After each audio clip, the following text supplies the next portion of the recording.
നമസ്കാരം. പ്രധാന വാർത്തകൾ. നിയമസഭാ തെരഞ്ഞെടുപ്പിൽ യുഡിഎഫിനെ വമ്പിച്ച വിജയത്തിലേക്ക് നയിച്ച പ്രതിപക്ഷ നേതാവ് വി.ഡി. സതീശനെ മുഖ്യമന്ത്രിയാക്കണമെന്ന് അനുകൂലിച്ച് ചേലക്കരയിലും ഫ്ലെക്സ് ബോർഡുകൾ. 102 സീറ്റുകളോടെ യുഡിഎഫിനെ അധികാരത്തിലെത്തിച്ച നിലപാടുകളുടെ രാജകുമാരൻ VDS എന്നും പടനയിച്ചവൻ നാടുഭരിക്കട്ടെ എന്നും ഫ്ലെക്സ് ബോർഡിൽ. നിയുക്ത MLA രമേശ് പിഷാരടിക്ക് പാലക്കാട് ഉജ്ജ്വല സ്വീകരണം. പാലക്കാട് നഗരത്തിൽ നിന്നും ആരംഭിച്ച സ്വീകരണ റാലി നഗരത്തിന്റെ വിവിധ പ്രദേശങ്ങളിൽ ചുറ്റി മേപ്പറമ്പിൽ സമാപനം. തൃശൂർ ഒല്ലൂരിൽ മുഖം മറച്ചെത്തിയ ആൾ ചുറ്റിക കൊണ്ട് യുവാവിന്റെ തലക്കടിച്ചു വീഴ്ത്തി. ബോധം നഷ്ടപ്പെട്ട് നിലത്ത് വീണ യുവാവിനെ വീണ്ടും 2 തവണ തലക്കടിച്ചു. ഗുരുതര പരിക്കേറ്റ പുഴമ്പള്ളം സ്വദേശി 37 വയസ്സുള്ള ഡേവിസ് തൃശൂരിലെ സ്വകാര്യ ആശുപത്രിയിൽ ചികിത്സയിൽ. ആക്രമണത്തിന്റെ CCTV ദൃശ്യങ്ങൾ പുറത്ത്. വടക്കാഞ്ചേരി അകമലയിൽ ബേക്കറി കുത്തി തുറന്ന് മോഷണം നടത്തിയ പ്രതിയെ വടക്കാഞ്ചേരി പോലീസ് പിടികൂടി. പോലീസ് പിടിയിലായത് ആലത്തൂർ കുത്തന്നൂർ സ്വദേശി രാജീവ്. ഇരിങ്ങാലക്കുട കൂടൽമാണിക്യം ക്ഷേത്രമുറ്റത്ത് പരസ്യ മദ്യപാനം നടത്തിയ 4 പ്രതികൾ അറസ്റ്റിൽ. വാർത്തകൾ വിശദമായി. നിയമസഭാ തെരഞ്ഞെടുപ്പിൽ യുഡിഎഫിനെ വമ്പിച്ച വിജയത്തിലേക്ക് നയിച്ച പ്രതിപക്ഷ നേതാവ് വി.ഡി. സതീശനെ മുഖ്യമന്ത്രിയാക്കണമെന്ന് അനുകൂലിച്ച് ചേലക്കരയിലും ഫ്ലക്സ് ബോർഡുകൾ പ്രത്യക്ഷപ്പെട്ടു. 102 സീറ്റുകളോടെ യുഡിഎഫിനെ അധികാരത്തിലെത്തിച്ച നിലപാടുകളുടെ രാജകുമാരൻ VDS എന്നും പടനയിച്ചവൻ നാടുഭരിക്കട്ടെ എന്നുമാണ് ബോർഡിലെ വാചകങ്ങൾ. പാർട്ടിയെ സ്നേഹിക്കുന്ന ചേലക്കരയിലെ കോൺഗ്രസുകാരുടെ പേരിലാണ് ഈ ബോർഡ് സ്ഥാപിച്ചിരിക്കുന്നത്. വള്ളത്തോൾ നഗർ ഉൾപ്പെടെയുള്ള സമീപ പ്രദേശങ്ങളിലും സമാനമായ രീതിയിൽ വി.ഡി. സതീശനെ മുഖ്യമന്ത്രി സ്ഥാനത്തേക്ക് ഉയർത്തിക്കാട്ടി പ്രവർത്തകർ രംഗത്തുണ്ട്. ഭരണത്തുടർച്ച ലക്ഷ്യമിട്ട LDFിനെ തറപറ്റിച്ച് UDFിന് മിന്നും വിജയം സമ്മാനിച്ചതിൽ സതീശന്റെ തന്ത്രങ്ങൾ നിർണായകമായിരുന്നു എന്നാണ് അണികളുടെ പക്ഷം. News bureau, Cheruthuruthy. നിയുക്ത MLA രമേശ് പിഷാരടിക്ക് പാലക്കാട് ഉജ്ജ്വല സ്വീകരണം. പാലക്കാട് നഗരത്തിൽ നിന്ന് ആരംഭിച്ച സ്വീകരണ റാലി നഗരത്തിന്റെ വിവിധ പ്രദേശങ്ങൾ ചുറ്റി മേപ്പറമ്പിൽ അവസാനിച്ചു. തിരഞ്ഞെടുപ്പിൽ വിജയിച്ച് തിരുവനന്തപുരത്തെ KPCC ആസ്ഥാനത്ത് നേതാക്കളെ സന്ദർശിച്ചതിനു ശേഷമാണ് നിയുക്ത MLA രമേശ് പിഷാരടി പാലക്കാട് തിരിച്ചെത്തിയത്. സ്വീകരണ കേന്ദ്രങ്ങളിൽ കുട്ടികളും സ്ത്രീകളും ഉൾപ്പെടെ നിരവധി പേരെത്തിയിരുന്നു. മെട്രോ നഗർ, പേഴുങ്കര, ബംഗ്ലാമേട്, വാരിയംപറമ്പ്, ചിറക്കോട്, പുളിയംപറമ്പ്, വടക്കേക്കാട് തുടങ്ങിയ പ്രദേശങ്ങളിലും സ്വീകരണം നൽകി. UDF നേതാക്കളും രമേശ് പിഷാരടിക്കൊപ്പം ഉണ്ടായിരുന്നു. News bureau, Palakkad. തൃശൂർ ഒല്ലൂരിൽ മുഖം മറച്ചെത്തിയ ആൾ ചുറ്റിക കൊണ്ട് യുവാവിന്റെ തലയ്ക്ക് അടിച്ചു വീഴ്ത്തി. ബോധം നഷ്ടപ്പെട്ട് നിലത്ത് വീണ യുവാവിനെ വീണ്ടും 2 തവണ കൂടി തലക്കടിച്ചു. ഗുരുതര പരിക്കേറ്റ പുഴമ്പള്ളം സ്വദേശി 37 വയസ്സുള്ള ഡേവിസ് തൃശൂരിലെ സ്വകാര്യ ആശുപത്രിയിൽ ചികിത്സയിലാണ്. തലക്കടിച്ച ശേഷം ഹെൽമറ്റ് ധരിച്ചെത്തിയ ആൾ സ്ഥലത്ത് നിന്നും രക്ഷപ്പെട്ടു. ആക്രമണത്തിന്റെ CCTV ദൃശ്യങ്ങൾ പുറത്തു വന്നിട്ടുണ്ട്. പുതുക്കാട് പോലീസ് അന്വേഷണം ആരംഭിച്ചു. വടക്കാഞ്ചേരി അകമലയിൽ ബേക്കറി കുത്തി തുറന്ന് മോഷണം നടത്തിയ പ്രതിയെ വടക്കാഞ്ചേരി പോലീസ് പിടികൂടി. പാലക്കാട് ആലത്തൂർ കുത്തന്നൂർ സ്വദേശി രാജീവാണ് പിടിയിലായത്. വ്യാഴാഴ്ച പുലർച്ചെയാണ് ബേക്കറിയിൽ മോഷണം നടന്നത്. ഇരിങ്ങാലക്കുട കൂടൽമാണിക്യം ക്ഷേത്രമുറ്റത്ത് പരസ്യ മദ്യപാനം നടത്തിയ 4 പ്രതികൾ അറസ്റ്റിൽ. പ്രതികൾക്കെതിരെ പൊതുസ്ഥലത്ത് പരസ്യ മദ്യപാനം, കലാപം ഉണ്ടാക്കുക എന്ന ഉദ്ദേശത്തോടെ മനഃപൂർവ്വം പ്രകോപനം സൃഷ്ടിക്കുക, സ്ത്രീത്വത്തെ അപമാനിക്കൽ എന്നീ വകുപ്പുകൾ ചേർത്താണ് കേസെടുത്തിരിക്കുന്നത്. ഇരിങ്ങാലക്കുട പടിയന്നൂർ സ്വദേശികളായ പ്രതീഷ്, അനൂപ്, ലാലു മോഹൻ, അരുൺ എന്നിവരെയാണ് പോലീസ് പിടികൂടിയത്. കഴിഞ്ഞ മെയ് 6 രാത്രി 11 മണിയോടെ ക്ഷേത്രത്തിന്റെ പടിഞ്ഞാറ് നടയിലായിരുന്നു സംഭവം. ഭക്തജനങ്ങൾക്കിടയിൽ വെച്ച് പരസ്യമായി മദ്യക്കുപ്പി കൈമാറി മദ്യപിച്ച പ്രതികൾ ഇത് ചോദ്യം ചെയ്ത പരാതിക്കാരിക്ക് നേരെ മദ്യക്കുപ്പി നീട്ടി സ്ത്രീത്വത്തെ അപമാനിക്കുകയും ചെയ്തു. കലാപം ഉണ്ടാക്കുക എന്ന ഉദ്ദേശത്തോടെ മനഃപൂർവ്വം പ്രകോപനം സൃഷ്ടിക്കൽ, പൊതുസ്ഥലത്ത് മദ്യപിക്കൽ, സ്ത്രീത്വത്തെ അപമാനിക്കൽ കുറ്റവകുപ്പുകൾ ചേർത്താണ് പ്രതികൾക്കെതിരെ കേസെടുത്തിരിക്കുന്നത്. പ്രതികൾ മദ്യപിക്കുന്നതിന്റെ ദൃശ്യങ്ങൾ സാമൂഹ്യ മാധ്യമങ്ങളിൽ വ്യാപകമായി പ്രചരിച്ചിരുന്നു. ഈ ദൃശ്യങ്ങൾ കേന്ദ്രീകരിച്ച് നടത്തിയ ശാസ്ത്രീയ അന്വേഷണത്തിനൊടുവിലാണ് പോലീസ് പ്രതികളെ തിരിച്ചറിഞ്ഞത്. അറസ്റ്റിലായ അനൂപ് മുൻപ് മതിലകം സ്റ്റേഷൻ പരിധിയിൽ അപകടകരമായ രീതിയിൽ വാഹനം ഓടിച്ച് ഒരാൾക്ക് ഗുരുതര പരിക്കേൽപ്പിച്ച കേസിലെ പ്രതി കൂടിയാണ്. Irinjalakuda SHO Dileesh T, SI Abhilash T എന്നിവരുടെ നേതൃത്വത്തിലുള്ള സംഘമാണ് പ്രതികളെ പിടികൂടിയത്. News bureau, Thrissur. KSTA ദ്വിദിന ജില്ലാ പഠന ക്യാമ്പിന് കോട്ടായിൽ തുടക്കമായി. രാജ്യസഭാ MP ഡോക്ടർ V. ശിവദാസൻ ഉദ്ഘാടനം ചെയ്തു. ജില്ലാ പ്രസിഡന്റ് AM അജിത് അധ്യക്ഷത വഹിച്ചു. ശനിയാഴ്ച രാവിലെ കോട്ടായി സർവീസ് സഹകരണ ബാങ്ക് ഹാളിൽ നടന്ന പഠന ക്യാമ്പിൽ ജില്ലയിലെ വിവിധ സബ് ജില്ലാ കമ്മിറ്റികളുടെ ഭാരവാഹികളായ 175ഓളം പ്രതിനിധികളാണ് 2 ദിവസം നീണ്ടു നിൽക്കുന്ന ക്യാമ്പിൽ പങ്കെടുക്കുന്നത്. ഉദ്ഘാടന സമ്മേളനത്തിൽ സംസ്ഥാന വൈസ് പ്രസിഡന്റുമാരായ KC മഹേഷ്, MA അരുൺകുമാർ എന്നിവർ സന്നിധരായി. ജില്ലാ സെക്രട്ടറി K. അജില സ്വാഗതവും ട്രഷറർ G. പ്രദീപ് നന്ദിയും പറഞ്ഞു. ക്യാമ്പിൽ വർഗസമരത്തിൻ്റെ സൈദ്ധാന്തിക തലങ്ങൾ എന്ന വിഷയത്തിൽ M. ഗിരീഷ്, സർഗാത്മക സംഘടനാ പ്രവർത്തനം എന്ന വിഷയത്തിൽ KC മഹേഷ് എന്നിവർ ക്ലാസ് എടുത്തു. K. പ്രസാദ്, P. ബാലകൃഷ്ണൻ, മനു ചന്ദ്രൻ, KT Bhakthagireesh, PG Girish Kumar, MP Vipin എന്നിവർ സംസാരിച്ചു. മതനിരപേക്ഷ ഇന്ത്യയും വർഗീയതയും K ജയദേവൻ, നവകേരളവും സ്ത്രീ മുന്നേറ്റവും TV അനിത എന്നീ ക്ലാസുകൾ ഞായറാഴ്ച നടക്കും. News bureau, Kottayi. Safety council of Kerala പാലക്കാടിന്റെ സുരക്ഷാ ജാഗ്രതാ പുരസ്കാരം മെയ് 12-ന് പാലക്കാട് വെച്ച് വിതരണം ചെയ്യും. സംസ്ഥാനത്തെ മികച്ച സുരക്ഷാ ക്രമീകരണങ്ങൾ ഒരുക്കിയ ഫാക്ടറികൾക്കാണ് പുരസ്കാരം നൽകുന്നതെന്ന് സെക്രട്ടറി സെബാസ്റ്റ്യൻ C. ജോസഫ് വാർത്താസമ്മേളനത്തിൽ പറഞ്ഞു. ഫാക്ടറികൾ, ഫാക്ടറി തൊഴിലാളികൾ, പരിസരം ഉൾപ്പെടെയുള്ളവയിൽ ഏർപ്പെടുത്തിയ സുരക്ഷാ ക്രമീകരണങ്ങൾ പരിശോധിച്ചാണ് പുരസ്കാരം നൽകുന്നത്. സുരക്ഷാ ബോധവൽക്കരണത്തിനായി രൂപീകരിച്ച സേഫ്റ്റി കൗൺസിൽ ഫാക്ടറി ഉടമകൾ, ജീവനക്കാർ എന്നിവരെ കൂടാതെ കോളേജ്, സ്കൂൾ, വീട്, IT, പോളിടെക് എന്നിവിടങ്ങളിലും സൗജന്യ ബോധവൽക്കരണ പരിപാടികൾ നടത്തുന്നുണ്ട്. Electric, electronics factory, LPG, road safety തുടങ്ങി എല്ലാ മേഖലകളിലും ബോധവൽക്കരണവും പരിശീലനവും നടത്തുന്നുണ്ട്. ഇതിന് സർക്കാർ ഏജൻസികളുടെ സഹായവും ലഭിക്കുന്നുണ്ട്. സുരക്ഷാ ബോധം എല്ലാ മേഖലയിലും വളർത്തിയെടുക്കുകയാണ് ലക്ഷ്യം. ഇതിന്റെ ഭാഗമായി ഫസ്റ്റ് എയ്ഡ് കോഴ്സ് സംഘടിപ്പിക്കുമെന്നും സെക്രട്ടറി സെബാസ്റ്റ്യൻ C. ജോസഫ് പറഞ്ഞു. സേഫ്റ്റി കമ്മിറ്റിക്ക് വേണ്ട ട്രെയിനിങ്ങുകൾ, മോക്ക് ഡ്രിൽസ്, ഇൻഡസ്ട്രിയിലൊക്കെ വേണ്ട മോക്ക് ഡ്രിൽസ്, ഇങ്ങനെയുള്ള എല്ലാ മേഖലകളിലുമുള്ള ട്രെയിനിങ്ങുകൾ അല്ലെങ്കിൽ അതിനുള്ള ട്രെയിനിങ് സംവിധാനങ്ങൾ ഞങ്ങൾ ഒരുക്കി കൊടുക്കുന്നുണ്ട്. അതുപോലെ തന്നെ ഫ്രീ പ്രോഗ്രാം, പലതും നമ്മൾ ഈ ഇൻഡസ്ട്രിയിലൊക്കെ ചെയ്യുമ്പോഴത്തേക്ക് നോമിനലായിട്ടൊരു ഫീ വാങ്ങാറുണ്ട്. ബാക്കി ഫ്രീ പ്രോഗ്രാംസ് നമ്മൾ സ്കൂള്, കോളേജുകൾ, ഹൗസിംഗ് കോളനികൾ, അങ്ങനെയുള്ള ഏരിയയിലൊക്കെ നമ്മൾ ഫ്രീ ആയിട്ടുള്ള ട്രെയിനിങ്ങുകൾ കൊടുക്കാറുണ്ട്. ഉദാഹരണത്തിന് നമ്മളിപ്പം ഹൗസിംഗ് കോളനികളിലൊക്കെ LPG, നമ്മുടെ ഹിന്ദുസ്ഥാൻ പെട്രോളിയം ഒക്കെ ആയിട്ട് അസോസിയേറ്റ് ചെയ്തിട്ട് നമ്മൾ LPGയുടെ സുരക്ഷിതമായ ഉപയോഗം, അങ്ങനെയുള്ള LPG ക്ലിനിക്കുകളൊക്കെ മെയിൻലി സ്ത്രീകളെ ഉദ്ദേശിച്ച് നമ്മൾ ചെയ്യാറുള്ള കോളനികളുണ്ട്. പിന്നെ ഈ വ്യവസായ സ്ഥാപനങ്ങളുടെ നമ്മൾ അപകടങ്ങളൊക്കെ ഒഴിവാക്കാനുള്ള സേഫ്റ്റി ഓഡിറ്റ്സ്, സേഫ്റ്റി ഇൻസ്പെക്ഷൻസ് ഇത് നടത്തി കൊടുക്കാറുണ്ട്. Joint secretary baby PV, Vijayaraghavan V, Rajesh PN എന്നിവരും വാർത്താസമ്മേളനത്തിൽ പങ്കെടുത്തു. News bureau, Palakkad. അന്യം നിന്നു പോകുന്ന പുൽപ്പായ നിർമ്മാണം വലിയൊരു വരുമാന മാർഗമല്ലെങ്കിലും നിലനിർത്തിപ്പോരുകയാണ് പാഞ്ഞാൾ പഞ്ചായത്തിലെ കിള്ളിമംഗലത്ത് ഒരു കൂട്ടം വീട്ടമ്മമാർ.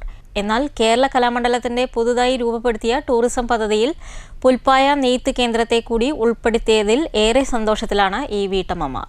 ഒരു കാലത്ത് മലയാളികൾ താലോലിച്ചിരുന്ന പുൽപ്പായ ഇന്ന് അന്യം നിന്നു പോവുകയാണ്.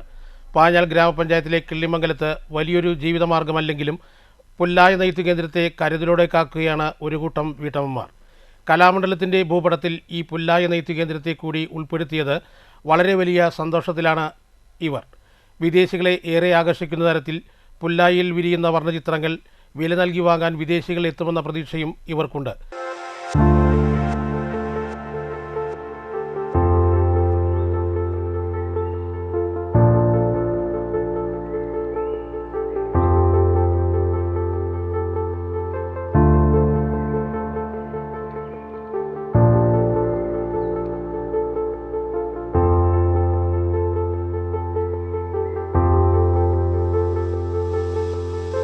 കഴിഞ്ഞ ദിവസം തന്നെയും 40ഓളം ടൂറിസ്റ്റ് ഭാരവാഹികൾ സ്ഥലം സന്ദർശിച്ചിരുന്നു. കുറുവ സമുദായത്തിൽപ്പെട്ട ഒരു വിഭാഗം കുലത്തൊഴിൽ എന്ന നിലയിലാണ് ഇവിടെ പുല്ലായ വ്യവസായം ആരംഭിക്കുന്നത്. എന്നാൽ ഇതിൽ നിന്ന് ഒരു ലാഭവും ലഭ്യമല്ലാതായപ്പോൾ ഈ തൊഴിൽ പൂർണ്ണമായും ഒഴിവാക്കുന്ന അവസ്ഥയിലാണ് ഒരു കൂട്ടം സ്ത്രീകൾ ഇവർക്ക് താങ്ങും തണലുമായി എത്തിയത്. ഒപ്പം കാര്യങ്ങൾ കൂടുതൽ സുഗമമാക്കുന്നതിന് വേണ്ടി ഒരു പുരുഷ സഹായിയും ഒപ്പമുണ്ട്. പുല്ലിപ്പോൾ കിട്ടാനില്ല. ഒന്ന് പുല്ല് എക്സ്പെൻസീവ് ആണ്. പണ്ട് കിട്ടിയത് അതേ റേറ്റിൽ പുല്ല് കിട്ടുന്നില്ല. ഇപ്പോൾ പുല്ല് അധികം പൈസ കൊടുത്തിലൂടെ നമുക്ക് കൊണ്ടുവരാൻ. രണ്ട് പുല്ല് ഭാരതപ്പുഴ തിരുത്തുമ്പോൾ പുല്ല് ഉണ്ടാവുന്നില്ല, ഈ പ്രദേശത്ത് ഉണ്ടാവുന്നില്ല. ഇപ്പോൾ ചിറ്റൂർ പോലത്തെ പ്രദേശങ്ങളിൽ പുല്ല് കൊണ്ടുവരണം. അപ്പോൾ ഒന്ന് ഇതിൻ്റെ ഒരു റോ മെറ്റീരിയലിൻ്റെ അവൈലബിലിറ്റി ഒരു ചലഞ്ച് ഉണ്ട് നമുക്ക്. പക്ഷേ എന്താ പറയുക, ഇതാണ് ശരിക്കും പുല്ല്. അസംസ്കൃത വസ്തുക്കളുടെ ലഭ്യതക്കുറവ് ഈ മേഖലയെ കാര്യമായി ബാധിക്കുന്നുണ്ട്. പാലക്കാട് ജില്ലയിലെ ചിറ്റൂരിൽ നിന്നുമാണ് പുല്ല് കൊണ്ടുവരുന്നത്. പുല്ല് വെള്ളത്തിലിട്ട് കറകളഞ്ഞ ശേഷം ഒരു തണ്ടിൽ നിന്നും 6-7 പീസുകൾ വളരെ ശ്രദ്ധയോടുകൂടി ചീകിയെടുക്കണം. തുറന്ന് പല കളറുകൾ നൽകി ഉണക്കിയെടുത്ത ശേഷമാണ് നെയ്ത്ത് തുടങ്ങുന്നത്. 6 അടി നീളവും 3 അടി വീതിയുമുള്ള പുൽപ്പായ നിർമ്മാണമാണ് ഇവിടെ നടക്കുന്നത്. എല്ലാ പണികളും കഴിഞ്ഞ് ഇവർക്ക് ലഭിക്കുന്ന പ്രതിഫലം മാസം 3000-ഓ അതിൽ താഴെയോയാണ്. ഇനി വരുന്ന സർക്കാർ ഈ മേഖലയ്ക്ക് പരിഗണന നൽകുമെന്ന പ്രതീക്ഷയിലാണ് സെക്രട്ടറി EN ദിവ്യയും മറ്റു ഭാരവാഹികളും. സാമ്പത്തികമായി ബുദ്ധിമുട്ട് കാരണം നമ്മുടെ പ്രൊഡക്റ്റുകൾ നമുക്ക് സെല്ല് ചെയ്യാനുള്ള ഒരു സാഹചര്യം വളരെ കുറവാണ്. നമ്മുടെ ഇവിടെ ഇങ്ങനെ വന്ന് കണ്ടറിഞ്ഞ് വരുന്നവർ മാത്രം നമ്മുടെ സാധനങ്ങൾ മേടിച്ച് കൊണ്ടുപോകുന്നുള്ളൂ. അതുപോലെ തന്നെ ഇത് ഒരു കുറവ കമ്മ്യൂണിറ്റി ബേസ് ചെയ്തുകൊണ്ടിരുന്ന സംഭവമാണ്. അപ്പോൾ അവരത് അവരുടെ സമയം കഴിഞ്ഞപ്പോൾ അവരതവിടെ വെച്ച് സ്റ്റോപ്പ് ചെയ്തു. പിന്നെ നമ്മളൊരു 10-12 വർഷമായിട്ട് നമ്മുടെ ചുറ്റുവട്ടത്തുള്ള ചേച്ചിമാരാണിത് തുടങ്ങിപ്പോയത്. അപ്പോൾ അത് അവർ ഒരു കല, അതായത് ഒരു പുൽപ്പായ എന്ന് പറയുമ്പോൾ നശിച്ചുകൊണ്ടിരിക്കുന്ന ഒരു കലയാണ്. അപ്പോൾ ആ ഒരു കലയെ അവർ പുനർജീവിപ്പിക്കാൻ വേണ്ടിയിട്ടാണ് ഇവിടെ വന്നിട്ട് 10-12 വർഷമായിട്ട് ഒരു വേതനം, ഒരു മാസം ഫുള്ള് വേതനം ഇല്ലാണ്ടാണ് അവരിവിടെ വന്ന് പണിയുന്നത്. അപ്പോൾ അതിൻ്റെ കൂടെ ഇപ്പോൾ നമ്മൾ 4 പേരും കൂടിയായി നമ്മളിപ്പോൾ 8 പേരാണ് ഇപ്പോൾ ഇവിടെ ഇങ്ങനെ സ്ഥിരമായിട്ട് ജോലിക്ക് വരുന്നത്. നമ്മുടെ സാമ്പത്തികം എന്ന് പറഞ്ഞു കഴിഞ്ഞാൽ നമ്മുടെ പ്രൊഡക്റ്റുകൾക്കെല്ലാം റേറ്റുള്ള പ്രൊഡക്റ്റുകളാണ്. അപ്പോൾ അതുകൊണ്ട് തന്നെ നമ്മുടെ സാധാരണക്കാർക്ക് അത് ഉൾക്കൊള്ളാൻ വളരെ ബുദ്ധിമുട്ടായിരിക്കും. അപ്പോൾ അത് കാരണം കൊണ്ട് നമുക്ക് സാമ്പത്തികപരമായിട്ട് ഭയങ്കര ബുദ്ധിമുട്ട്, കിട്ടാത്ത അവസ്ഥകളാണ്. അത് ഇപ്പോൾ ചിക്കനാണ് നമ്മൾ കൊണ്ടുവരുന്നത്. അപ്പോൾ അതിനിപ്പോൾ കിലോക്കൊക്കെ നല്ല റേറ്റ് പറയുന്നുണ്ട്. അപ്പോൾ അതിൻ്റെ ബുദ്ധിമുട്ടുകളും, അത് വാങ്ങിച്ചു കഴിഞ്ഞാൽ നമ്മുടെ 8 പേർക്കും നമുക്ക് മാസം ഒരു ഇന്ന തുക, എത്ര തുക എന്ന് പറഞ്ഞ് നമുക്ക് കൊടുക്കാനുള്ള ഒരു അവസ്ഥയിലല്ല. എന്നാൽ കൂടി നമ്മൾ 8 പേരും ഇവിടെ ഇങ്ങനെ വന്ന് ജോലി ചെയ്യുന്നുണ്ട്. നമ്മൾക്ക് പറ്റാവുന്ന രീതിയിൽ നമ്മളതിനെ മുന്നോട്ട് കൊണ്ടുവരാനുള്ള ശ്രമത്തിലാണ് നമ്മൾ ചെയ്യുന്നത്. News bureau, Cheruthuruthy. 34 വർഷത്തെ സേവനത്തിന് ശേഷം വിരമിക്കുന്ന മണ്ണൂർ നെല്ലിക്കാട് അംഗനവാടി ടീച്ചർ പ്രേമാവതിക്ക് സഹപ്രവർത്തകരുടെ നേതൃത്വത്തിൽ യാത്രയയപ്പ് നൽകി. മണ്ണൂർ പഞ്ചായത്ത് പ്രസിഡന്റ് TR ശശി ഉദ്ഘാടനം ചെയ്തു. മണ്ണൂർ പഞ്ചായത്ത് പ്രസിഡന്റ് TR ശശി ഉദ്ഘാടനം ചെയ്തു. വളരെ നല്ല രീതിയിൽ പ്രവർത്തനം കാഴ്ചവെക്കുകയും നല്ല കുട്ടികൾക്കും പ്രദേശത്തിനും ആ അംഗനവാടി വരുന്നതിനും ഉൾപ്പെടെ നല്ല രൂപത്തിൽ ഇടപെട്ട ഒരു ടീച്ചറായി ശ്രദ്ധിക്കുകയും ചെയ്തു.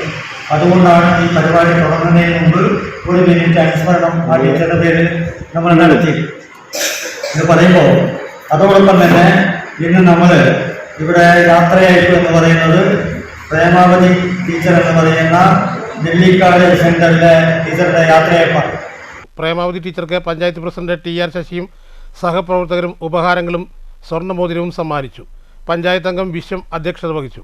പഞ്ചായത്ത് ഉപാധ്യക്ഷ ശ്രീദേവി, പഞ്ചായത്ത് അംഗങ്ങളായ Jayanthi, SJN Najeeb, Amitha, Johnson, Baby, ICDS supervisor P Nalini എന്നിവർ സംസാരിച്ചു. പ്രേമാവതി ടീച്ചർ മറുപടി പ്രസംഗവും നടത്തി. News bureau, Pathiripala.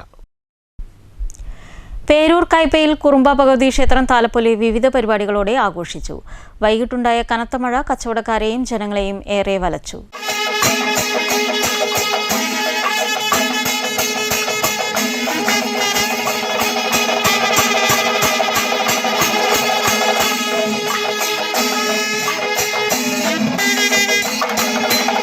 രാവിലെ ഗണപതി ഹോമം, ഉഷപൂജ, ഉച്ചപൂജ എന്നിവ നടന്നു. ഉച്ചയ്ക്ക് 1-ന് പേരക്കുളത്തിന് സമീപത്തു നിന്നും കുമ്മാട്ടി പുറപ്പെട്ടു. തുടർന്ന് മന്ദത്ത് കേളി, പഞ്ചവാദ്യം, പൂതൻ, തിറകളി എന്നിവ നടന്നു.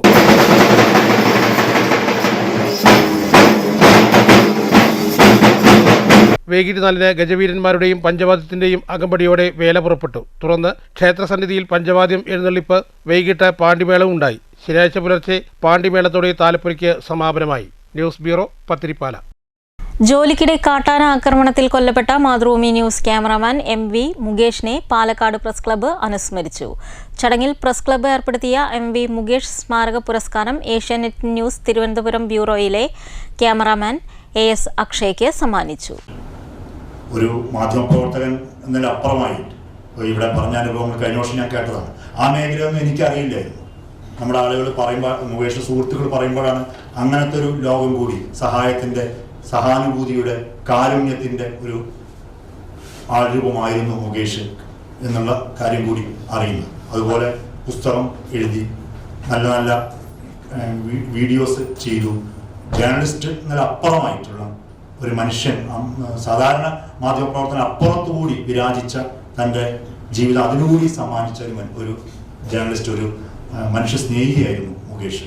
കഴിഞ്ഞ വർഷം ഇതൊക്കെ തന്നെ ഈ വേദിയിൽ പറഞ്ഞതാണ്. അത് വീണ്ടും വീണ്ടും കേൾക്കുമ്പോഴും ഒരു സന്തോഷമാണ്. മുകേഷിൻ്റെ അമ്മയുടെ പ്രതീക്ഷകളെല്ലാം നമുക്കറിയാം. ഒരു സഹോദരിയുണ്ട് ഇവിടെ, അമ്മയുണ്ട്. ആ കുടുംബത്തിനാണ് ആത്യന്തികമായി ഏറ്റവും വലിയ നഷ്ടം സംഭവിച്ചത്. ഇത്തരം സംഭവങ്ങൾ, അപകടങ്ങൾ വരുമ്പോൾ പതറുന്ന നമ്മുടെ സുഹൃത്തുക്കൾക്കും മുന്നിൽ എന്ത് നമുക്ക് ചെയ്യാൻ കഴിയുമെന്ന യൂണിയൻ്റെ ചിന്ത കഴിഞ്ഞ 2 വർഷമായി യൂണിയൻ ജനറൽ സെക്രട്ടറി നിലയിൽ ഞാനും ശ്രീനേഷും കർത്തയും നോബിളൊക്കെ ഉൾപ്പെട്ട സംസ്ഥാന കമ്മിറ്റി, ഈ കമ്മിറ്റി കൂലങ്കഷമായി ഇത്തരം കാര്യങ്ങളെക്കുറിച്ച് പലപ്പോഴും ചിന്തിക്കാറുണ്ട്. വാട്ട് വി ക്യാൻ ഡു, നമുക്ക് എന്ത് ചെയ്യാൻ കഴിയും? നമ്മുടെ ജോലിക്കിടയിൽ ആകസ്മികമായി മരണം സംഭവിക്കുന്നവർ, അസുഖം ബാധിച്ചു പോകുന്നവർ, അപകടത്തിൽപ്പെട്ടു പോകുന്നവർ, ഈ കുടുംബത്തെ ആൾക്ക് പകരം നമുക്ക് ഒന്നുകൊണ്ടും വി കോൺ സബ്സ്റ്റിറ്റ്യൂട്ട് ഇറ്റ്, നമുക്കത് പകരം വെക്കാൻ കഴിയില്ല. പക്ഷെ നമ്മൾ അവരുടെ സഹപ്രവർത്തന നിലയിൽ, നമ്മുടെ സ്നേഹിതൻ നിലയിൽ, നമ്മുടെ യൂണിയന്റെ അംഗം നിലയിൽ, അല്ലെങ്കിൽ യൂണിയൻ ഒപ്പം പോകുന്ന ഒരാളെന്ന നിലയിൽ, അംഗമാണെന്നില്ലോ, നമ്മുടെ ഒപ്പം ഒരേ പണി ചെയ്യുന്നു പോകുമ്പോൾ യൂണിയൻ മെമ്പർഷിപ്പ് ഒക്കെ സാങ്കേതികത്വം നമുക്ക് എന്ത് ചെയ്യാൻ കഴിയും? കേരള പത്രപ്രവർത്തക union general secretary Suresh Edappal മെമന്റോയും ക്യാഷ് പ്രൈസും സമ്മാനിച്ചു. സംസ്ഥാന ട്രഷറർ മധുസൂദനൻ കർത്ത പ്രശസ്തി പത്രവും കൈമാറി. Press club president Noble Jose അധ്യക്ഷനായി.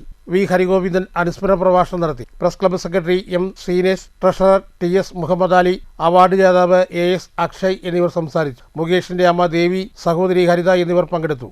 ചടങ്ങിൽ നിയമസഭാ തെരഞ്ഞെടുപ്പ് പ്രവചന മത്സര വിജയി രമേശ് എഴുത്തച്ഛന് സമ്മാനം നൽകി. പാലക്കാട് പ്രസ് ക്ലബിന്റെ എ.വി. മുകേഷ് സ്മാരക പുരസ്കാരം കേരള പത്രപ്രവർത്തക union general secretary Suresh Edappal AS. അക്ഷയ്ക്ക് സമ്മാനിച്ചു. News bureau, Palakkad.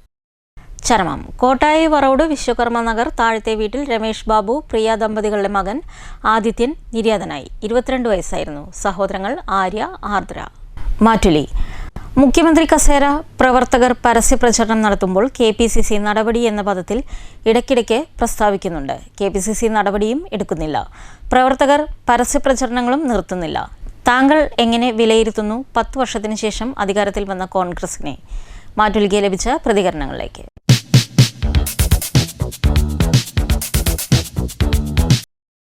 നിങ്ങൾ നോക്കിയോ, ഇപ്പോൾ ഈ തെരഞ്ഞെടുപ്പ് കഴിഞ്ഞതിന് ശേഷം കേരളത്തിലെ 3 നിയോജക മണ്ഡലങ്ങളിലാണ് BJP അധികാരത്തിൽ വന്നിട്ടുള്ളത്, തിരഞ്ഞെടുക്കപ്പെട്ടിട്ടുള്ളത്. ആ ഒരു സംഭവത്തെക്കുറിച്ച് യാതൊരു ചർച്ചയും കേരളത്തിൽ നടക്കുന്നില്ല. അത് നടക്കാതിരിക്കാനുള്ളൊരു കളിയങ്കടിയായിരുന്നു എന്ന് എനിക്ക് തോന്നുന്നത്. നടക്കുന്നില്ലത്. കാരണം നമ്മൾ ഗൗരവമായിട്ട് ചർച്ച ചെയ്യേണ്ട വിഷയം ഏതാണ്? കാരണം കോൺഗ്രസ്സുകാരും ഏറെക്കുറെ മനസ്സിലാക്കേണ്ട വിഷയം കൂടിയാണത്. കാരണം ഇപ്പോൾ എന്താണെന്ന് വെച്ചാൽ LDF അല്ല, കോൺഗ്രസ്സാണ് അവരെ എതിർക്കാൻ ഒന്നുകൂടി ശക്തമായ പാർട്ടികളത് ഒരു തെരഞ്ഞെടുപ്പ് ഫലം കൂടിയാണുള്ളത്. കാരണം മറ്റവരോ ആ കാര്യങ്ങൾ പറഞ്ഞിരുന്നെങ്കിലും അവരെ അവഗണിച്ചുകൊണ്ടാണ്, അവർ ചെറിയ സീറ്റിലൊതുക്കിക്കൊണ്ടാണ് കോൺഗ്രസിനെ അധികാരം കൊടുത്തിട്ടുള്ളത്. അത് മതേതര കേരളത്തിൻ്റെ സ്വഭാവം കൂടിയാണത്. കോൺഗ്രസ്സുകാരുടെ മാത്രം വോട്ടല്ലല്ലോ അത്. അപ്പോൾ അവരെ ചെറുക്കുക എന്നുള്ളത് ബിരിയാണിയുടെ ഒരു ഉത്തരവാദിത്തമാണത്. അപ്പോൾ അത്തരം ചർച്ചകൾ, ആ ഒരു 3 സീറ്റ് കിട്ടിയതിൻ്റെ ചർച്ചകൾ ഈ തെരഞ്ഞെടുപ്പിന് ശേഷം എവിടെയും നടന്നിട്ടില്ല. അത് ഗൗരവമായിട്ട് ചർച്ച ചെയ്യണം. തുടക്കത്തിലെ അതിനെക്കുറിച്ച് ചർച്ച കൊണ്ടുവന്നിട്ടാണ് അവരെ പ്രതിരോധിക്കാൻ കഴിയുള്ളൂ, ജനങ്ങളെ ബോധ്യപ്പെടുത്തണത്. അതിപ്പോൾ നടക്കുന്നില്ല. കാരണം KPCC പ്രസിഡന്റ് ഇപ്പോൾ അവർ തന്നെ മറ്റൊരു നേതാവ് ഒരു പ്രസ്താവന, ഒരു ഘടകകക്ഷിയുള്ള നേതാവ് ഒരു പ്രസ്താവന ഇറക്കിയതല്ലേ. അത് ഒരു സംഘടനയുടെ തലപ്പത്തിരിക്കുന്ന ആളാണ് അങ്ങനെ അത്തരം അഭിപ്രായങ്ങളിലേക്ക് പറയേണ്ടത്. കാരണം അതൊന്നും ഇവർ മാനിക്കുന്നില്ല എന്നുള്ള തെളിവല്ലേ അത്. അപ്പോൾ അവർക്കൊക്കെ അങ്ങനെ പലതും പറയാം, പ്രവർത്തകർക്ക് മാത്രം ഒന്നും പറയാൻ പാടില്ല എന്ന് പറയുമ്പോൾ അത് തെറ്റല്ലേ? നടക്കാത്ത കാര്യമാണത്, നടക്കില്ല അത്. ഞാൻ പറയുമ്പോൾ ഇത് ഗൗരവമായിട്ട് ചർച്ച ചെയ്യട്ടെ. കേരളത്തിൽ വർഗീയ ഫാസിസ്റ്റുകൾ 3 നിയോജക മണ്ഡലത്തിൽ തിരഞ്ഞെടുക്കപ്പെട്ടിട്ടുണ്ട്. അതെങ്ങനെ, എന്തുകൊണ്ട്, അതിനെ പ്രതിരോധിക്കാൻ എന്തൊക്കെ ചെയ്യണം, അതിനാണ് ഈ പറയുന്ന 102 സീറ്റിൻ്റെ ഭൂരിപക്ഷത്തിൽ മതേതര കേരളം അവർ തിരഞ്ഞെടുത്തിട്ടുള്ളത്. അത്തരം കാര്യങ്ങൾ ഗൗരവമായിട്ട് ചർച്ച ചെയ്യട്ടെ. മറ്റുള്ള കാര്യങ്ങളൊക്കെ അതൊക്കെ ഇപ്പോൾ ഈ ഒരു ചർച്ചയ്ക്ക് നാളെയായിട്ട് ചിലപ്പോൾ തീരും. അതങ്ങനെ വരുള്ളൂ. അത് തീർക്കാതിരിക്കാൻ കഴിയില്ലല്ലോ. അത് അങ്ങനത്തെ സാഹചര്യം ഉണ്ടല്ലോ, അത് തീരും. KPCC പ്രസിഡൻ്റൊക്കെ അതങ്ങനെ അത് എല്ലാം കണ്ടും എല്ലാം കേട്ടും ഒരു ഫ്ലെക്സിയായിട്ട് നിന്ന് പോവുക, അത്രയേ ഉള്ളൂ. ഈ കോൺഗ്രസ്സുകാർക്ക് എന്ത് പറ്റി? ഈ കോൺഗ്രസ് നേതാക്കൾക്ക് എന്ത് പറ്റി? കേരളത്തിൽ എന്നല്ല, രാജ്യത്താകമാനം ജനങ്ങൾ ചിന്തിച്ചു തുടങ്ങിയിരിക്കുകയാണ്. സ്വാഭാവികമായും പ്രതിപക്ഷത്തെ ഒരു മുന്നണി എന്ന നിലയിൽ കോൺഗ്രസ് നയിക്കുന്ന മുന്നണിക്ക് ജനങ്ങൾ ഭൂരിപക്ഷം നൽകി. അത് ഏതെങ്കിലും ഒരു നേതാവിൻ്റെ സൗന്ദര്യം കണ്ടിട്ടോ അല്ലെങ്കിൽ ഏതെങ്കിലും ഒരു നേതാവിനെ മുൻനിർത്തിയോ എന്നൊന്നും പറയാൻ കഴിയില്ല. കാരണം ഇവിടെ ഒരു മുന്നണിക്ക് വോട്ട്, അതിൽ ചെറുതും വലുതുമായിട്ടുള്ള വലിയ സംഭാവനകൾ എല്ലാ നേതാക്കളും പ്രത്യേകിച്ച് പ്രവർത്തകർ നൽകിയിട്ടുണ്ട്. അതിൻ്റെ ഫലമാണ്.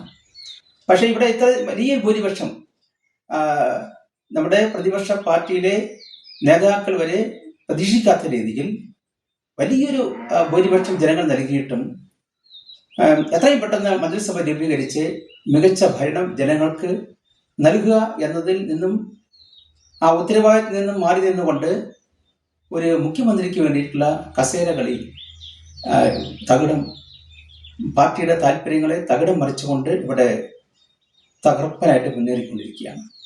അതിന് കുറേ ആൾക്കാർ പക്ഷം പിടിക്കുന്നു. ഈ കോൺഗ്രസിന് എന്ത് പറ്റി എന്നാണ് എല്ലാവരും ചിന്തിക്കുന്നത്.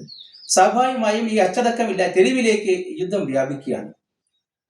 ഈ സ്വാഭാവികമായിട്ട് ഇത്തരത്തിലൊരു പ്രതിസന്ധി വരുമ്പോൾ അവിടെ അച്ചടക്കം ഉണ്ടാക്കേണ്ടത് കോൺഗ്രസ് നേതൃത്വത്തിന്റെ കടമയാണ്. പക്ഷെ കോൺഗ്രസ് ഇവിടെ നേതൃത്വം തന്നെ നിർജ്ജീവമായിരിക്കുകയാണ്. കോൺഗ്രസ് നേതൃത്വം തന്നെ ഒരു ഗ്രൂപ്പിന്റെ ഭാഗമായി മാറിയിരിക്കുന്നു എന്ന് സംശയിക്കുന്ന അവസ്ഥയാണ്. ഇത് വളരെ പ്രയാസമുണ്ടാക്കുന്ന കാര്യമാണ്. ഈ സൗഹൃദം ദേശീയ വേദി വളരെ മുൻപ് തന്നെ പറഞ്ഞു, ഈ പ്രശ്നങ്ങളൊക്കെ മുന്നിൽ കണ്ടുകൊണ്ടാണ് പറഞ്ഞത്, പ്രിയങ്ക ഗാന്ധിയെ പോലുള്ള ഒരു നേതാവിനെ മുൻനിർത്തിക്കൊണ്ട്, വനിതയെ മുൻനിർത്തിക്കൊണ്ട് ഇലക്ഷനെ നേരിടുക, അവർക്കൊരവസരം കൊടുക്കുക. അങ്ങനെ വരുമ്പോൾ അത് ഭാവി പ്രധാനമന്ത്രി എന്ന നിലയിൽ രാജ്യത്തേക്ക് കോൺഗ്രസിന്റെ വളർച്ചയ്ക്ക് വലിയ ഉപകാരമായിരിക്കും. പക്ഷെ അതാരും ചെവിക്കൊണ്ടില്ല. ഇനിയിപ്പോൾ വേണമെങ്കിൽ ഇപ്പൊ പ്രിയങ്ക ഗാന്ധിയെ തന്നെ പരിഗണിക്കാം, അല്ലെങ്കിൽ ഇവിടെ വിജയം കൈവരിച്ച വനിതാ നേതാക്കൾ ഒരാളെ പരിഗണിക്കാം മുഖ്യമന്ത്രിയായിട്ട്. ഇനി അങ്ങനെയൊക്കെ തന്നെ ഈ പുരുഷ നേതാക്കളിൽ തന്നെ പരിഗണിക്കുന്നു എങ്കിൽ ഏറ്റവും കൂടുതൽ പരിഗണിക്കപ്പെടേണ്ട വ്യക്തി ശ്രീ കെ മുരളീധരനാണ്. അദ്ദേഹം മറ്റ് നേതാക്കളെല്ലാം സുരക്ഷിതമായിട്ടുള്ള അവരവരുടെ മണ്ഡലങ്ങളിൽ പോയി ഹീറോ ആയപ്പോൾ ഏറ്റവും പ്രശ്നബാധിതമായ മണ്ഡലങ്ങളിൽ ചെന്ന് പാർട്ടിക്ക് വേണ്ടി തനിക്ക് വ്യക്തിപരമായിട്ട് എന്ത് സംഭവിച്ചാലും കുഴപ്പമില്ല, പാർട്ടി അവിടെ പ്രതിസന്ധിയിൽ പാർട്ടി കരകയറണം, പാർട്ടി വളരണം, പാർട്ടി അവിടെ വെല്ലുവിളി ഏറ്റെടുക്കണം എന്ന നിലയിൽ മുൻപന്തിയിൽ നിന്ന് മത്സരിച്ച ഒരു വ്യക്തിയാണ് അദ്ദേഹം. അങ്ങനെ രഥയാത്രയിലൂടെയും മറ്റും ഏറെ അധ്വാനിച്ച് BJP എന്ന പാർട്ടിയെ വളർത്തിയത്, അധികാരത്തിലേക്ക് എത്തിച്ചത് അദ്വാനിയാണ്. പക്ഷേ അധികാരം പാർട്ടിക്ക് കൈവന്നപ്പോൾ സ്വാഭാവികമായും അന്നത്തെ പ്രഗത്ഭനായ നേതാവ് വാജ്പേയി തന്നെ പറഞ്ഞു അതിന് അർഹതപ്പെട്ട വ്യക്തി അദ്വാനിയാണ്. പക്ഷേ അദ്വാനി എന്ന് പറഞ്ഞ് അദ്ദേഹമാണ് അധ്വാനിച്ചത്, പ്രധാനമായിട്ടും അദ്ദേഹം തന്നെയാണ് അധ്വാനിച്ചത്. പക്ഷേ അദ്ദേഹം പറഞ്ഞു ശരിയെന്ന നിലയിൽ പാർട്ടിക്ക് മതേതരമായിട്ടുള്ളൊരു കാഴ്ചപ്പാട് വരാൻ, മികച്ച ഭരണം കാഴ്ചവെക്കാൻ അദ്ദേഹം വഴിമാറി കൊടുത്ത് അദ്ദേഹം വാജ്പേയിയെ പ്രധാനമന്ത്രിയാക്കി, അദ്ദേഹം ഉപപ്രധാനമന്ത്രിയായി. ഇതാണ് നേതാക്കൾ മനസ്സിലാക്കേണ്ടത്. അല്ലാതെ ഞാൻ മുഖ്യമന്ത്രി ആയാലേ പറ്റുള്ളൂ എന്ന രീതിയിൽ ഇങ്ങനെ ഒരു പാർട്ടിയെ പ്രതിസന്ധിയിലാക്കുന്ന തീരുമാനം ആരും തന്നെ കൈക്കൊള്ളാൻ പാടില്ല. വിട്ടുവീഴ്ചകൾ ചെയ്യണം. ഇതിൽ നിന്ന് പാഠം ഉൾക്കൊണ്ടുകൊണ്ട് തീർച്ചയായിട്ടും നേതാക്കൾ ഒരു സമവായത്തിലൂടെ ഈ പ്രശ്നത്തിന് പരിഹാരം കാണണം. അതിന് സാധ്യമായ എല്ലാ നടപടികളും ഹൈക്കമാൻഡ് കൈക്കൊള്ളണം. ഒരിക്കലും ഈ പ്രശ്നം തെരുവിലേക്ക് കൊണ്ടുപോകുന്നത് ഈ കോൺഗ്രസ് പ്രസ്ഥാനത്തിന് വേണ്ടി വോട്ട് ചെയ്ത വോട്ടർമാരെ അവഹേളിക്കലാണ്. പ്രധാന വാർത്തകൾ വീണ്ടും. നിയമസഭാ തെരഞ്ഞെടുപ്പിൽ UDFനെ വമ്പിച്ച വിജയത്തിലേക്ക് നയിച്ച പ്രതിപക്ഷ നേതാവ് VD സതീശനെ മുഖ്യമന്ത്രിയാക്കണമെന്ന് അനുകൂലിച്ച് ചേലക്കരയിലും ഫ്ലെക്സ് ബോർഡുകൾ. 102 സീറ്റുകളോടെ UDFനെ അധികാരത്തിലെത്തിച്ച നിലപാടുകളുടെ രാജകുമാരൻ VDS എന്നും കടനയിച്ചവൻ നാടുഭരിക്കട്ടെ എന്നും ഫ്ലെക്സ് ബോർഡിൽ. നിയുക്ത MLA രമേശ് പിഷാരടിക്ക് പാലക്കാട് ഉജ്ജ്വല സ്വീകരണം. പാലക്കാട് നഗരത്തിൽ നിന്നും ആരംഭിച്ച സ്വീകരണ റാലി നഗരത്തിന്റെ വിവിധ പ്രദേശങ്ങളിൽ ചുറ്റി മേപ്പറമ്പിൽ സമാപനം. തൃശൂർ ഒല്ലൂരിൽ മുഖം മറച്ചെത്തിയ ആൾ ചുറ്റിക കൊണ്ട് യുവാവിന്റെ തലക്കടിച്ചു വീഴ്ത്തി. ബോധം നഷ്ടപ്പെട്ട് നിലത്ത് വീണ യുവാവിനെ വീണ്ടും 2 തവണ തലക്കടിച്ചു. ഗുരുതര പരിക്കേറ്റ പുഴമ്പള്ളം സ്വദേശി 37 വയസ്സുള്ള ഡേവിസ് തൃശൂരിലെ സ്വകാര്യ ആശുപത്രിയിൽ ചികിത്സയിൽ. ആക്രമണത്തിന്റെ CCTV ദൃശ്യങ്ങൾ പുറത്ത്. വടക്കാഞ്ചേരി അകമലയിൽ ബേക്കറി കുത്തി തുറന്ന് മോഷണം നടത്തിയ പ്രതിയെ വടക്കാഞ്ചേരി പോലീസ് പിടികൂടി. പോലീസ് പിടിയിലായത് ആലത്തൂർ പുത്തന്നൂർ സ്വദേശി രാജീവ്. ഇരിങ്ങാലക്കുട കൂടൽമാണിക്യം ക്ഷേത്രമുറ്റത്ത് പരസ്യ മദ്യപാനം നടത്തിയ 4 പ്രതികൾ അറസ്റ്റിൽ. ഈ വാർത്താ ബുള്ളറ്റിൻ അവസാനിക്കുന്നു. നമസ്കാരം.